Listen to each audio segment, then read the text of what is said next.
I সংবাদে আপনাদের সাথে আছে আমি নবনীতা। বিস্তারিত সংবাদের শুরুতেই fresh full cream milk powder সংবাদ শিরোনাম। বেগম খালেদা জিয়ার মুক্তির মেয়াদ বাড়ল আরো 6 মাস, 25শে সেপ্টেম্বর থেকে কার্যকর, জানালেন স্বরাষ্ট্রমন্ত্রী। সীমান্তে মিয়ানমারের সৈন্য জড়ো করায় অসন্তুষ্ট ঢাকা, অস্থিতিশীল পরিস্থিতির আশঙ্কা নেই, মন্তব্য পররাষ্ট্র প্রতিমন্ত্রীর। দেশে করোনা ভাইরাসে আরো 43 জনের মৃত্যু, আক্রান্ত 1724, শনাক্তের হার 12.27।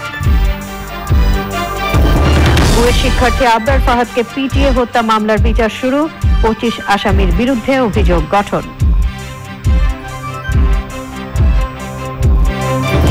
এবং অবিরাম করতালিতে সম্মুখ সারির করোনা যোদ্ধাদের সম্মান প্রদর্শন, 22শে সেপ্টেম্বর আবারও 1 মিনিটের কর্মসূচি।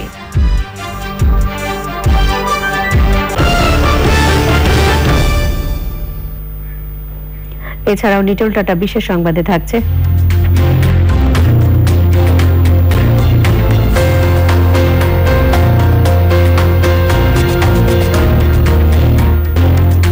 শুক্র গ্রহে প্রাণের অস্তিত্ব থাকার সম্ভাবনার খবর।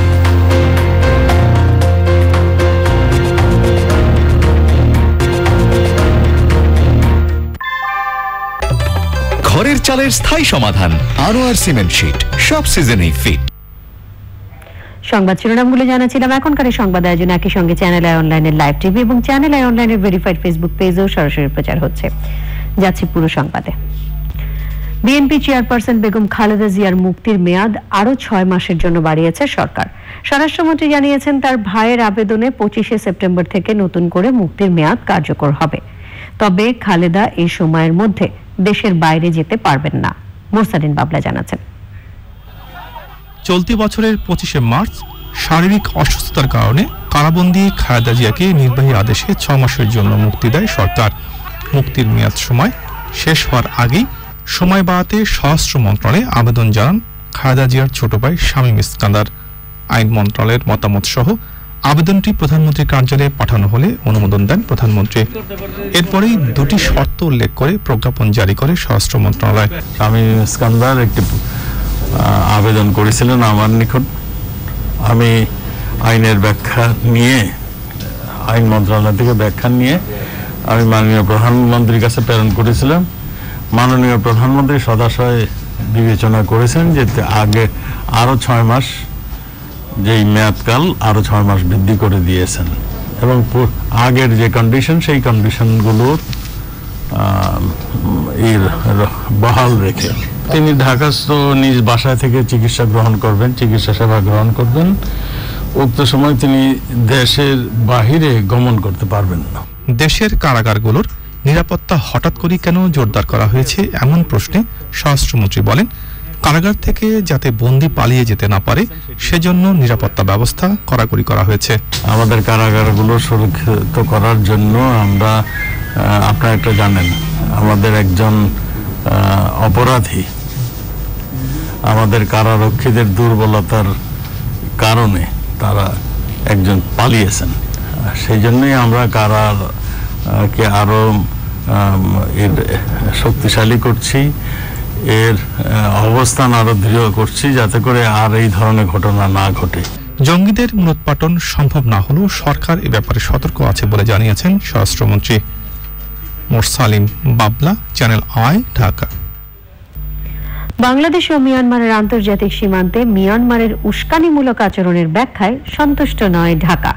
পররাষ্ট্র প্রতিমন্ত্রী জানিয়েছেন, আর কোন রোহিঙ্গাকে আশ্রয় দেবে না বাংলাদেশ। মিয়ানমারকে চুক্তি অনুযায়ী সীমান্তের সীমারেখা মেনে চলারও আহ্বান জানিয়েছেন তিনি। সীমান্তে নিরাপত্তা ব্যবস্থা জোরদার করা হয়েছে জানিয়ে স্বরাষ্ট্রমন্ত্রী বলেছেন, যে কোনো পরিস্থিতি মোকাবেলায় প্রস্তুত আছে বাংলাদেশ।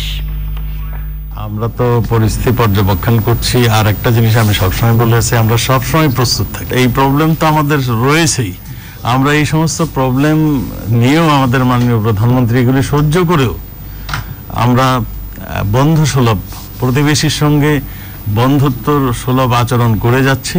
রাখাইনে এই রাজ্যে সন্ত্রাসী কার্যক্রম নাকি তারা বলেছেন বৃদ্ধি পেয়েছে। যে ব্যাখ্যাটি পেয়েছি সেটা আপনাদেরকে জানালাম। অবশ্যই অসন্তুষ্ট, কারণ হলো এটি একটি আন্তর্জাতিক রীতিনীতির লঙ্ঘন। করোনা ভাইরাসে গত 24 ঘন্টায় 43 জনের মৃত্যু হয়েছে। এ পর্যন্ত মোট মৃত্যু 4,802 এবং মৃত্যু হার 1.41। 24 ঘন্টায় সুস্থ হয়েছেন 2,439 জন। এ পর্যন্ত মোট সুস্থ হয়েছেন 2,45,594 জন। সুস্থতার হার 72.01। এ পর্যন্ত মোট আক্রান্ত হয়েছেন 3,41,056 জন। 24 ঘন্টায় কল এসেছে 52,495টি। নমুনা সংগ্রহ হয়েছে 14,648 এবং পরীক্ষা হয়েছে 14,050টি। 24 ঘন্টায় শনাক্ত 1,724 এবং শনাক্তের হার 12.27। বুয়েট শিক্ষার্থী আবরার ফাহাদ হত্যা মামলায় একই শিক্ষা প্রতিষ্ঠানের 25 ছাত্রের বিরুদ্ধে বিচার শুরুর আদেশ দিয়েছেন আদালত। তাদের বিরুদ্ধে সর্বোচ্চ শাস্তির বিধান রেখে অভিযোগ গঠন করেছেন ঢাকার 1 নম্বর দ্রুত বিচার ট্রাইব্যুনাল। সাক্ষ্য গ্রহণ শুরু হবে 20 সেপ্টেম্বর। পরাগ আজিম জানাচ্ছেন। গত বছরের 6 অক্টোবর মধ্যরাতে বুয়েটের শেরেবাংলা হলে তড়িৎ ও ইলেকট্রনিক প্রকৌশল বিভাগের দ্বিতীয় বর্ষের শিক্ষার্থী আবরার ফাহাদকে পিটিয়ে হত্যা করে ছাত্রলীগের নেতৃত্বে কয়েকজন নেতাকর্মী। ওই ঘটনায় পরদিন আবরারের বাবা বরকতুল্লাহ চকবাজার থানায় একটি হত্যা মামলা দায়ের করেন। ওই মামলায় আদালতে অভিযোগপত্র দেওয়া হয় গত বছরের 13 নভেম্বর। মামলাটি দ্রুত বিচার ট্রাইব্যুনালে পাঠানো হয় চলতি বছরের 22 মার্চ। এই আদালতে চার্জ গঠনের বিষয়ে শুনানি হয় 2 ও 9 সেপ্টেম্বর। মঙ্গলবার আসামিদের উপস্থিতিতে তাদের বিরুদ্ধে চার্জ গঠনের বিষয়ে আদেশের দিন ধার্য ছিল। 25 জন আসামির বিরুদ্ধে চার্জ গঠিত হয়েছে। সকল আসামি, পলাতক আসামি যারা আছেন 3 জন, তাদের বিরুদ্ধেও চার্জ গঠিত হয়েছে। তাদেরকে আইনজীবী দেওয়া হয়েছে। তারা স্টেট ডিফেন্স রাষ্ট্র কর্তৃক খরচে আইনজীবী পাবেন। সর্বোচ্চ শাস্তি ধারায় চার্জ গঠিত হয়েছে এবং আমরা আশাও করছি আসামিরা সর্বোচ্চ শাস্তির সম্মুখীন হবে। আমার কর্মময় জীবনে আসার আগে আমি ছাত্রলীগ যুবলীগ করেছি, তো এটার প্রভাব তো আমি ব্যক্তিগতভাবে মনে করি রাজনৈতিক প্রভাব এখানে থাকার তো কোনো প্রশ্ন ওঠে না, কারণ কাগজ কলমে যা কিছু এসেছে সেটাই আমরা দাখিল করব। চার্জ গঠনের আদেশের বিরুদ্ধে উচ্চ আদালতে যাওয়ার কথা বলেছে আসামি পক্ষ। যেহেতু আমরা এই আদালতে খুব বিক্ষুব্ধ, আমরা উচ্চ আদালতে যাব। আমাদের নকল টকল তুলে সার্টিফাইড কপি তুলে উচ্চ আদালতে যেতে আমাদের সময় লাগবে, কিন্তু মানে আনা আদালত আমাদের সময় না দিয়ে 20 তারিখে আগামী 20, 21, 22, 23, 24 আর কন্টিনিউ উনি তারিখ রাখছেন। তো আমরা এই জন্য আমরা আজকে আর জামিনের আবেদন শুনানিটা করিনি। চার্জ গঠনের আদেশের পর আসামিদের কারাগারে নিয়ে যাওয়া হয়। ঘটনার 11 মাস 9 দিন পর বুয়েটের আবরার হত্যা মামলার আসামিরা এখন আদালতের বিচারের জালে। সাক্ষ্য প্রমাণে দোষী সাব্যস্ত হলে তাদের সর্বোচ্চ শাস্তির আশা করছে রাষ্ট্রপক্ষ। দ্রুত বিচার ট্রাইব্যুনালের মামলা হয় রায়ের জন্য খুব বেশি দিন অপেক্ষা করতে হবে না বলেও মনে করছে তারা। পরাগ আজিম, চ্যানেল আই, ঢাকা। বাড্ডায় ছেলে ধরা সন্দেহে রেনু হত্যার ঘটনায় দায়ের হওয়া মামলায় 5 আসামিকে জামিন দিয়েছে হাইকোর্ট। ভিডিও ফুটেজে আসামিদের নৃশংস হত্যায় জড়িত থাকার প্রমাণ পাওয়ার পরও জামিন হওয়ায় ক্ষুব্ধ রাষ্ট্রপক্ষ। জামিন বাতিল চেয়ে আবেদন করেছেন তারা। এই ঘটনায় রিট আবেদনকারী জানিয়েছেন অন্য আসামিরা যাতে সহজে জামিন না পায় সেই পদক্ষেপ নেবেন তারা। মাজুল হক মান্না জানাচ্ছেন। রাজধানীর উত্তর বাড্ডায় ছেলে ধরার সন্দেহে পিটিয়ে তাসলিমা বেগম রেনুকে হত্যার ঘটনায় দায়ের করা মামলায় 15 জনকে আসামি করে চলতি মাসের 10 সেপ্টেম্বর আদালতে চার্জশিট দেয় গোয়েন্দা পুলিশ। এর মধ্যে আসামি মহিউদ্দিন পলাতক রয়েছেন। জবানবন্দিতে নাম না থাকা সহ বিভিন্ন কারণ দেখিয়ে উচ্চ আদালত থেকে জামিন নেন ময়না বেগম, শাহিন, বাচ্চু মিয়া, মুরাদ মিয়া এবং রাজু। আরো দুর্ভাগ্যজনক, এই মামলায় ইতিমধ্যেই অনেক আসামিকে গ্রেফতার করা হয়েছে, কিন্তু অনেকেরই জামিন হয়েছে। আমার জানা মতে প্রায় 4-5 জনের জামিন হয়েছে। একজন আসামি, তার নাম হচ্ছে মোহাম্মদ রাজু, মহামান্য হাইকোর্ট বিভাগ তাকে জামিন দিয়েছে। আমরা এই জামিনের বিরোধিতা করেছি। আমরা এই জামিনের বিরুদ্ধে মহামান্য আপিল বিভাগে আপিল দায়ের করেছি। কনফেশনাল স্টেটমেন্টে এই রাজুর নামটি উঠে আসেনি, সিসি ফুটেজে এই রাজুকে দেখা গেছে। রেনু হত্যার আসামিদের জামিন হওয়ার বিরুদ্ধে কি পদক্ষেপ নেওয়া হবে তা জানান রিট আবেদনকারীর আইনজীবী। আমরা উচ্চ আদালতের সামনে এই বিষয়টি আনার চেষ্টা করব যেন আসামিরা কোনোভাবেই এই মামলায় প্রভাব বিস্তার করতে না পারে বা কোনো ধরনের এভিডেন্স টেম্পারিং করতে না পারে। শুধু তাই নয়, আমরা এই বিষয়টিও নজরে আনার চেষ্টা করব যে এদের এক্সাম্পল দেখিয়ে যেন অন্য আসামিরা বের হতে না পারে। 2019 সালের 20 জুলাই সকালে বাড্ডা সরকারি প্রাথমিক বিদ্যালয়ের সামনে 2 সন্তানের ভর্তির খোঁজ নিতে আসলে ছেলে ধরার সন্দেহে গণপিটুনির শিকার হন তসলিমা বেগম রেনু। পরে ঢাকা মেডিকেল কলেজ হাসপাতালে তার মৃত্যু হয়। এই ঘটনায় তসলিমার বোনের ছেলে সৈয়দ নাসির উদ্দিন বাদী হয়ে বাড্ডা থানায় মামলা করেন। মাজহুল হক মান্না, চ্যানেল আই, ঢাকা। ভারত থেকে পেঁয়াজ রপ্তানি বন্ধের ঘোষণায় বাজারে পেঁয়াজের দাম বেড়ে গেছে। শিগগিরই পেঁয়াজের সংকট হবে না জানিয়ে ভোক্তাদের আশ্বস্ত করেছে টিসিবি। কেননা এরই মধ্যে অন্য দেশ থেকে পেঁয়াজ আমদানির প্রক্রিয়া শুরু করেছেন আমদানিকারকরা। মাসুদ শাকিল জানাচ্ছেন। গত কয়েকদিন ধরে ভারত থেকে পেঁয়াজ আমদানি কমে যাওয়ায় এমনিতেই বাজারে পেঁয়াজের দাম ঊর্ধ্বমুখী ছিল। মরার উপর খাড়ার ঘায়ের মতো এবার পেঁয়াজ রপ্তানি বন্ধের ঘোষণা এলো ভারতের। এক লাফেই 100 কোটায় চলে গেল দেশি পেঁয়াজের দাম। ভারত থেকে রপ্তানি বন্ধের সিদ্ধান্তে বিকল্প উৎস থেকে পেঁয়াজ আমদানির চেষ্টায় নেমেছেন আমদানিকারকরা। আমাদের দেশে এই বছর গতবার থেকে অনেক বেশি পেঁয়াজ আছে। আমাদের দেশে ইম্পোর্টার যারা আছে, আমরা যারা আছে, সবাই চেষ্টা করতেছি পেঁয়াজ আনার। বিকল্প দেশ হিসাবে চায়না, পাকিস্তান, মিশর, মিয়ানমার থেকে অলরেডি সবাই এলসি প্রসেসিং করতেছে। সর্বোচ্চ 5 থেকে 10 দিনের মধ্যে আমাদের মিয়ানমারের মাল চলে আসবে, চায়নার মাল চলে আসবে। তো আশা করা যায় বাজার স্থিতিশীল হয়ে যাবে। সরকারি সংস্থা টিসিবি দেশ জুড়ে 275টি স্থানে ট্রাকে করে পেঁয়াজ বিক্রি করছে। দৈনিক প্রতি ট্রাকে বিক্রি করা হচ্ছে প্রায় 300 কেজি পেঁয়াজ। বাংলাদেশের ভিতরে যে পেঁয়াজ আমদানি করা আছে এবং টিসিবি নিজে যে পেঁয়াজ আমদানি করছে, তাতে আমরা অন্তত এই 18 কোটি মানুষকে টিসিবির পক্ষ থেকে আশ্বস্ত করতে চাই যে আতঙ্কিত হওয়ার কিছু নেই। এই মাসের 31 তারিখ পর্যন্ত কন্টিনিউ এই পেঁয়াজ চলবে। পাশাপাশি আমাদের প্রায় 30,000 মেট্রিক টন আমদানি করা পেঁয়াজ আছে, সেটাও চলে আসতেছে। মানে যতদিন পর্যন্ত এই এরা তুরস্ক থেকে আসছে, দেশের বাইরে থেকে আসতেছে। এরই মধ্যে পেঁয়াজের দাম বাড়ার খবরে উদ্বিগ্ন হয়ে পড়েছেন সাধারণ ক্রেতারা। ভারত থেকে হঠাৎ করে পেঁয়াজ আমদানি বন্ধ ঘোষণা করায় এক ধরনের আশঙ্কা তৈরি হয়েছে পেঁয়াজের দাম বাড়া নিয়ে। তবে টিসিবির যে গোডাউনে যে পেঁয়াজ রয়েছে এবং আমদানিকারকরা বিকল্প পদ্ধতিতে অন্য দেশ থেকে পেঁয়াজ আমদানির যে এলসি খুলেছেন, তাতে পেঁয়াজের দাম খুব বেশি বাড়ার সুযোগ নেই বলে বলছেন তারা। তাই সাধারণ জনগণের কাছে তাদের আহ্বান কোনোভাবেই পেঁয়াজ নিয়ে হই হুল্লোড় না করার। রাজধানীর তেজগাঁও থেকে মাসুদ শাকিল, চ্যানেল আই। জাতীয় অর্থনৈতিক পরিষদের নির্বাহী কমিটি একনেক সভায় প্রায় 550 কোটি টাকা ব্যয়ে 4টি প্রকল্পের অনুমোদন দেওয়া হয়েছে। প্রধানমন্ত্রী শেখ হাসিনার সভাপতিত্বে বৈঠকটি হয়। গণভবন থেকে ভিডিও কনফারেন্সে যুক্ত ছিলেন তিনি। অনুমোদিত প্রকল্পগুলোর একটি ছাড়া বাকি 3টি সংশোধিত এবং পুরনো।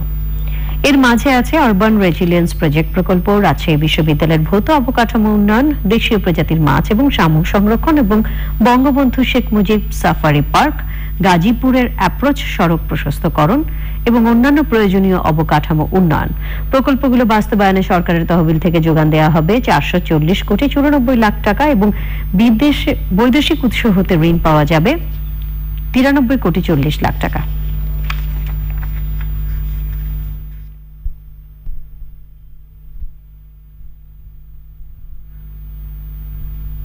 এবারে গার্ডিয়ান লাইফ ইন্স্যুরেন্স করোনা সর্বশেষ।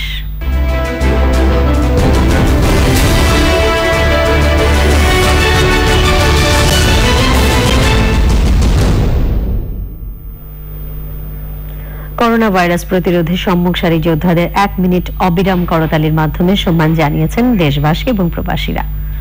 জাতীয় সংকটে জীবন বাজি রেখে কাজ করা ওই যোদ্ধাদের প্রতি শ্রদ্ধাঞ্জলি কর্মসূচি আবারও হবে 22 সেপ্টেম্বর বিকেল 4টায়। শমিক আহমেদ জানাচ্ছেন। করোনায় থমকে আছে শিক্ষা কার্যক্রম। শিক্ষাঙ্গন সহ দেশে স্বাভাবিক পরিস্থিতি ফিরিয়ে আনতে করোনা প্রতিরোধে যারা সামনে থেকে লড়াই করছেন 1 মিনিটের অবিরাম করতালির মাধ্যমে তাদের সম্মান জানিয়েছে বেসরকারি বিশ্ববিদ্যালয় নর্থ সাউথ ইউনিভার্সিটি। সকালের অবদানকে আমরা নর্থ সাউথ ইউনিভার্সিটির শিক্ষক, ছাত্র, বোর্ড অফ ট্রাস্টির পক্ষ থেকে শ্রদ্ধাভরে স্মরণ করছি এবং সকলকে তাদেরকে স্যালিউট জানাই। আমার মনে হয় যে ফ্রাস্ট্রেশন দূর করতে হলে আমাদেরকে স্কুল কলেজ খুলে দিতে হবে এবং এই মহামারীর মধ্যেই চালাতে হবে।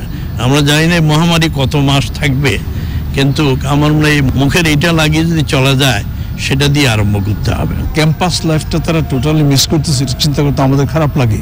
কিন্তু আমরা যেটা করেছি, একেবারে প্রথম থেকে আমরা অনলাইনে ক্লাসগুলো নিয়েছি। তার জন্য আমরা প্যারেন্টসের কাছ থেকে অনেক থ্যাঙ্কস পেয়েছি যে আমার ছেলেটা বা মেয়েটা বাড়িতে বসে বসে আপনার ডিপ্রেসড হয়ে যাচ্ছিল, এখন আপনার ক্লাস শুরু করার পরে সে তার টিচারের সাথে ইন্টারেক্ট করতে পারতেছে, বন্ধুদেরকে দেখছে, অ্যাটলিস্ট মানে আইসোলেটেড থাকার চেয়ে এটা সংযোগ স্থাপন করতেছে একটা।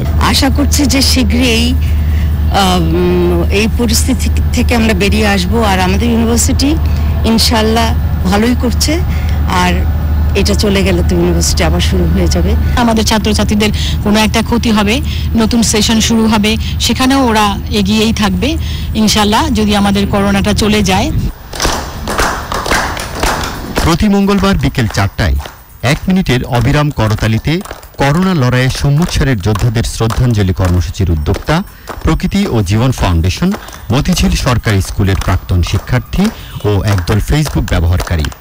আমরা আবারও করতালির মাধ্যমে সম্মুখ সারি যারা যোদ্ধা তাদের জন্য অভিনন্দন ও ভালোবাসা প্রকাশ করলাম। সম্মুখ সারির যোদ্ধা যারা আমাদের জন্য তাদের জীবনকে বাজি রেখে কাজ করছেন, তাদের জন্য সত্যি আমরা গর্বিত। আমি অর্থনীতির যে সমস্যা আজকে বাংলাদেশে এই কোভিড-19-এর কারণে যারা অনেকেই এর মাঝে ব্যবসা হারিয়েছেন, চাকরি হারিয়েছেন, অনেকে অনেক সমস্যায় আছেন, এবং এই সমস্যাগুলো কিন্তু আমাদের জীবনে অনেক সময় অনেকভাবে এসছে। তার একটি বড় প্রমাণ ৭১ সনে কিন্তু আমরা আমাদের এই দেশের অনেক কিছু হারিয়ে ফেলেছিলাম, কিন্তু সেখান থেকে আজকে কিন্তু আমরা এই বাংলাদেশে আমরা আবার কিন্তু উঠে দাঁড়িয়েছি, এবং সেই বাংলাদেশ যে বাংলাদেশ কিন্তু সব কিছু ধ্বংস হয়ে গিয়েছিল ৭১-এ। সুতরাং আমরা সাহস হারালে চলবে না, আমাদের মনোবল থাকতে হবে, এবং আমরা নিশ্চয়ই এই করোনা যুদ্ধে আবার জয়ী হব এবং আমরা আমাদের পূর্বাবস্থায় আবার ফিরে যাব। সুতরাং মনোবল না হারিয়ে আমরা যেন সবাই একসাথে হাতে হাত মিলিয়ে এগিয়ে যাই, এবং যার যেটুকু ক্ষমতা আছে সে তার সাথে একটু মমতা মিশিয়ে যেন আমরা এগিয়ে আসি যাদের একটু দুরবস্থা আছে তাদের জন্য।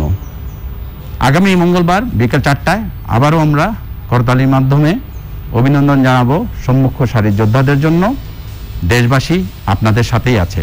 আমরাও জানি মানুষকে সম্মান জানাতে আমরাই বাংলাদেশ স্লোগানে দেশে দেশে করতালি কর্মসূচি পালিত হয়েছে। যুক্তরাষ্ট্রের নিউ ইয়র্ক ছাড়াও ইউরোপের দেশ ফ্রান্সে প্রবাসী বাংলাদেশিরা করোনা যোদ্ধাদের প্রতি শ্রদ্ধাঞ্জলিতে অংশ নেন। নিজেদের জীবন বাজি রেখেও বাংলাদেশের এই সাধারণ মানুষের জন্য কাজ করছে, এজন্য আমরা অনেক কৃতজ্ঞ। আমরা কৃতজ্ঞতা জানালাম, ধন্যবাদ জানালাম যারা বাংলাদেশ, যুক্তরাষ্ট্র সহ সারা বিশ্বে করোনায় আক্রান্তদের সেবা করছেন নিজেদের জীবন বাজি রেখে। প্রকৃতি ও জীবন ফাউন্ডেশনকে ধন্যবাদ এই ধরনের মহৎ উদ্যোগের জন্য। ফ্রান্স প্রবাসীর পক্ষ থেকে তাদেরকে শুভেচ্ছা এবং অভিনন্দন। করোনাকালীন সময়ে সম্মুখ যোদ্ধাদেরকে সম্মান জানাতে যেই উদ্যোগ নিয়েছে, আমরা ফ্রান্স প্রবাসীরা তার জন্য সাধুবাদ জানাই। বিকেল 4টায় জেলায় জেলায় করতালি কর্মসূচি পালন হয়েছে। নীলফামারীতে করোনা যোদ্ধাদের অভিবাদন জানিয়েছে সেফ ফাউন্ডেশনের সদস্যরা। সম্মুখ সারির যোদ্ধাদের সাথে একসাথে আমরা কাজ করছি। গাইবান্ধার গোবিন্দগঞ্জ উপজেলা ক্রীড়া সংস্থা ও খেলোয়াড় কল্যাণ সমিতি সহ বিভিন্ন শ্রেণী পেশার মানুষ শ্রদ্ধাঞ্জলি কর্মসূচিতে অংশ নিয়েছেন। সেবামূলক যে কাজ করে যাচ্ছে তাদেরকে আন্তরিকভাবে আমরা সাধুবাদ জানাই। বিকেল 4টায় শরীয়তপুরের ভেদরগঞ্জ উপজেলা পরিষদের কর্মকর্তা কর্মচারীরা 1 মিনিটের অবিরাম করতালি কর্মসূচি পালন করেন। মানুষ যাতে আরো সচেতন হয়ে করোনার বিরুদ্ধে নিজস্ব প্রতিরোধ ব্যবস্থা গড়ে তোলে, সেই সচেতনতার লক্ষ্য এটি একটি কার্যকরী ভূমিকা পালন করবে। খুলনার রূপসা উপজেলা প্রশাসনের কর্মকর্তা কর্মচারীরা 1 মিনিটের অবিরাম করতালিতে অংশ নিয়েছেন। এই পর্যন্ত মৃত্যুবরণকারী সকলের প্রতি আমি শ্রদ্ধা নিবেদন করি, সকলের আত্মার মাগফিরাত কামনা করি। রাজশাহী মহানগরীর বড়কুটি এলাকায় পদ্মা নদীর পাড় থেকে করোনা যোদ্ধাদের অভিবাদন জানিয়েছেন বিভিন্ন শ্রেণী পেশার মানুষ। Soumik Ahmed, channel I. এরই সাথে সংবাদে নিয়ে নিচ্ছে অশোক লীলা নিফা ডটস বিরতি। বিরতির পর অন্যান্য সংবাদের সাথে জানিয়ে ফিরব। নতুন কোন মহামারী হলে পর আবারও আমন্ত্রণ। রাজধানীর বিভিন্ন এলাকায় অবৈধ বিলবোর্ড ও সাইনবোর্ড অপসারণ শুরু করেছে ঢাকা উত্তর সিটি কর্পোরেশন। গুলশান 2 নম্বরে অপসারণ কাজের উদ্বোধন করে মেয়র আতিকুল ইসলাম বলেছেন, অনুমতির বাইরে যেসব মালিক বিলবোর্ড লাগিয়েছেন তাদের বারবার নোটিশ দেওয়া গেলেও কোনো কর্ণপাত করেননি। যে যতই প্রভাবশালী হোক না কেন কাউকেই ছাড় দেওয়া হবে না উল্লেখ করে মেয়র জানিয়েছেন বিলবোর্ড উচ্ছেদের এই কার্যক্রম অব্যাহত থাকবে।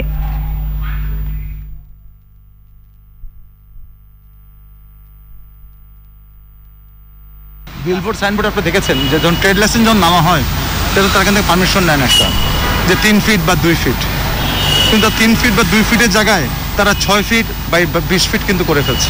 আইনের ভাষায় আপনাকে পারমিশন নিতে হবে, আপনি কোর্ট টু সব সাইন করেছেন। আইনের ভাষায় আপনাকে একটি জায়গায় আসতে হবে যে আপনাকে না পারমিশন নিয়ে আপনি করছেন। আমরা কিন্তু সময় দিয়েছি, কিন্তু সময়কে তো ওকা করে নাই। এখন যখন ভাঙছি এখন কিন্তু বলছি আমরা আজকে দিয়ে দিই। দক্ষিণ সিটির 72 নম্বর ওয়ার্ডে আজ উচ্ছেদ অভিযান চালানো হয়েছে। পূর্ব ঘোষণা অনুযায়ী দক্ষিণ সিটির 27 নম্বর ওয়ার্ডের কিছু অবৈধ স্থাপনা ভেঙে দেয় নগর কর্তৃপক্ষ। তারা জানান রাস্তা প্রশস্ত করতে সরকারি এসব স্থাপনা ভাঙতে হচ্ছে।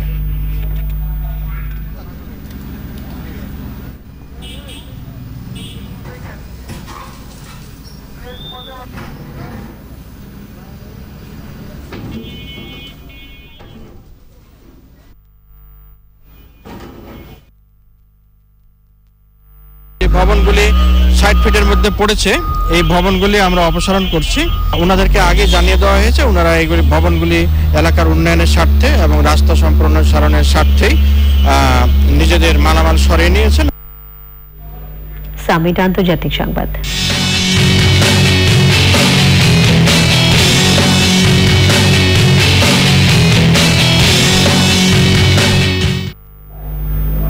ভবিষ্যতে নতুন কোনো মহামারী এলে তা মোকাবেলায় বিশ্ব এখনো প্রস্তুত হয়নি বলে মন্তব্য করেছে বিশ্ব স্বাস্থ্য সংস্থা ও বিশ্ব ব্যাংকের প্রস্তুতি পর্যবেক্ষণ বোর্ড। ভারতে সংক্রমণ বেড়ে যাওয়ায় অক্সিজেন সিলিন্ডারের তীব্র সংকট দেখা দিয়েছে।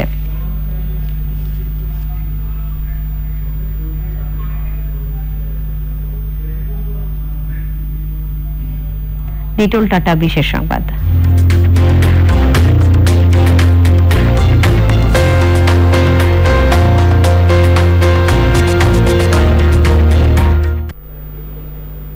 শুক্র গ্রহে ফসফিন গ্যাসের সন্ধান পেয়েছেন জ্যোতির্বিজ্ঞানীরা। এই গ্যাসের উপস্থিতির কারণে গ্রহটিতে জীবন্ত প্রাণের অস্তিত্ব থাকার সম্ভাবনার কথা ভাবছেন তারা। যুক্তরাজ্যের কার্ডিফ বিশ্ববিদ্যালয়ের অধ্যাপক জেন গ্রিভস এবং তার সহকর্মীরা জীবনের জন্য প্রয়োজনীয় গ্যাসটি শনাক্ত করলেও সেটি কিভাবে সেখানে পৌঁছেছে তা ব্যাখ্যা করতে পারেননি। গ্যাসটি প্রাকৃতিকভাবে সেখানে তৈরি হয়েছে বলে ধারণা করছেন জ্যোতির্বিজ্ঞানীরা।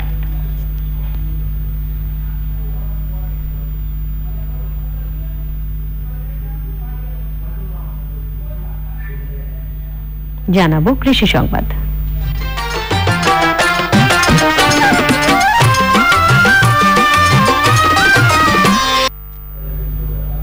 নওগাঁয় দীর্ঘ জলাবদ্ধতার কারণে প্রায় 100 কৃষকের 150 বিঘারও বেশি জমিতে 3 বছর ধরে ফসল উৎপাদন বন্ধ রয়েছে। এতে চরম দুর্দশায় পড়েছে কৃষকের পরিবারগুলো।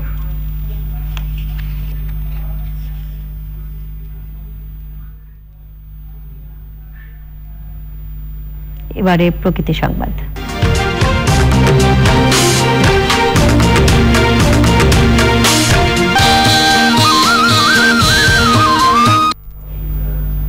বন্যার পানি নামতে শুরু করার সাথে সাথে ভাঙন শুরু হয়েছে শরীয়তপুরে সুরেশ্বর দরবার শরীফের আশপাশের এলাকায়।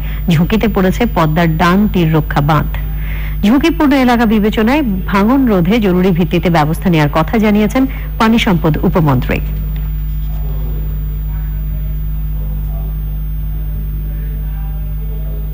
পপুলার লাইফ ইন্স্যুরেন্স বাণিজ্য সংবাদ।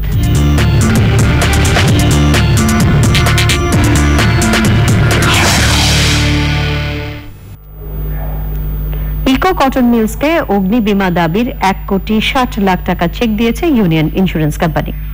বীমা উন্নয়ন ও নিয়ন্ত্রণ কর্তৃপক্ষের সভাকক্ষে ইউনিয়ন ইন্স্যুরেন্সের মুখ্য নির্বাহী কর্মকর্তা তালুকদার মোহাম্মদ জাকারিয়া হোসেন ইকো কটন মিলসের ডিরেক্টর অপারেশনস এস.এ. জামিলের কাছে চেক হস্তান্তর করেন।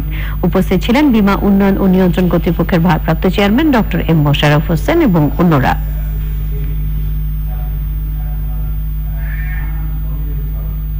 সময় হলো আবারও অশোক লীল্যান্ড ইফাদ অটোস বিরতির। আর বিরতির পর খেলার খবরে থাকছে। এরপর আপনাদের সাথে আছি চ্যানেল আই সংবাদ নিয়ে। অবৈধ সম্পদ অর্জন অর্থ পাচারের অভিযোগে 2 মামলায় স্বাস্থ্য অধিদপ্তরের বরখাস্ত হিসাবরক্ষক আফজাল হোসেনের রিমান্ডে আরও কিছু জ্ঞাত আয় বহির্ভূত সম্পদের তথ্য পেয়েছে দুর্নীতি দমন কমিশন দুদক। রিমান্ডে তৃতীয় দিন বিষয়টি জানিয়েছেন দুদক সচিব মোহাম্মদ দিলওয়ার বক্ত। একই সাথে আফজালের স্ত্রী ও স্বাস্থ্য অধিদপ্তরের সাবেক স্টেনোগ্রাফার পলাতক রুবিন খানমের খোঁজে রাজধানী সহ বিভিন্ন থানায় গ্রেফতারি পরোয়ানা কপি পাঠিয়েছে দুদক। সংস্থাটির সচিব জানিয়েছেন প্রায় 1,500 কোটি টাকার অবৈধ সম্পদ অর্জন এবং অর্থ পাচার ছাড়াও তার দেশ বিদেশে আর কোনো সম্পদ আছে কিনা এসব নিয়েও জিজ্ঞাসাবাদ করছেন তদন্তকারী কর্মকর্তারা। তদন্তকারী কর্মকর্তার কাছে তথ্য আছে, তদন্ত শেষে তিনি দুর্নীতি দমন কমিশনে রিপোর্ট প্রদান করবেন। সেই রিপোর্টের প্রেক্ষিতে সিদ্ধান্ত গ্রহণ করা হবে যে তার যে মামলা, যে টাকা নিয়ে বা যে পরিমাণ সম্পদ নিয়ে মামলা হয়েছিল চার্জশিটে হয়তো পরিমাণ কতটুকু বাড়বে এবং যদি এর সাথে অন্য কারো সম্পৃক্ততা পাওয়া যায় তার সহযোগী হিসাবে তারাও আসতে পারে। মূলত আমরা ওয়ারেন্ট পাঠিয়েছি বিভিন্ন থানাতে এবং তার বাড়ি যে এলাকায় সেই এলাকার থানাতেও পাঠানো হয়েছে, তারাও খুঁজছেন। ই ভ্যালি খেলার খবর।